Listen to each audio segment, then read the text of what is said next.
स्वागत करता हाँ नाल ही नाल कि पंजाबी केंद्रीय लेखक सभा का बहुत बहुत धन्यवाद करते हैं जिन्होंने अज का ये फंक्शन ऑर्गेनाइज किया। जिस तरह देवहेर होना ने दसिया कि अपनी गिनती तकरीबन इतने 50,000 सरी दे विच है, पर BC दे विच टोटल देखिए अज अपनी गिनती तकरीबन 2-3 लाख अपने लोग अपनी कमेटी के लोग इत्थे पंजाबी बोलण वाले रह रहे हैं।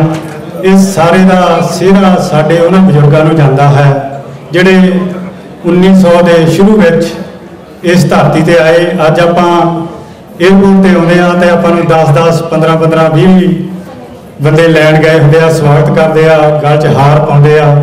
पर उदों जो साडे बजुर्ग इत्थे आए और उन्होंने ये नहीं सी पता होंदा कि असीं जाना कित्थे आ, वो हौली हौली गुरुद्वारा पुछ के गुरुद्वारे जाते सन।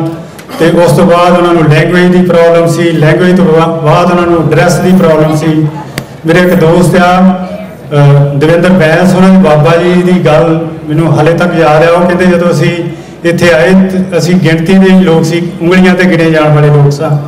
और उस टाइम जो बाहर जाते सन तो गोरे साडे ते आवाजे कसते सी साडी ड्रैस देख के। तो उन्होंने कहा असी मीटिंग की, मीटिंग करके सारे ने सलाह की कि आप सारे जने वधिया सूट पा के बाहर निकलिया करिए, सिर ते हैट रखा करिए, छतरी लैके चलीए, तां जो गोरे सानू देख के कहण ये सभ्य लोग हैं तो साडा इन्हां दे विच मान वधे। तो अज देख लो आप भावें पंजाबी ड्रैस पा के तुरे फिरदे हाँ, ये सारे का सारा सिहरा उन्हां साडे बजुर्गों को जाता है।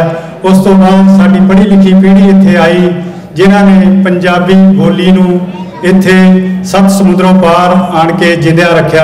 अज आप एयरपोर्ट पर आने उत्थे पंजाबी च अपने साइन हैं, हॉस्पिटलों जाने पंजाबी साइन हैं, हैल्थ दीयां बुकां हैं वो पंजाबी में भी दूजियां भाषावां में भी बणियां हैं।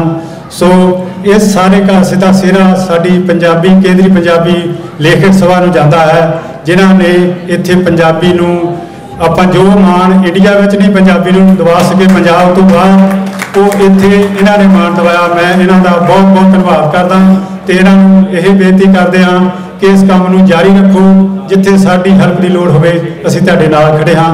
Thank you ji.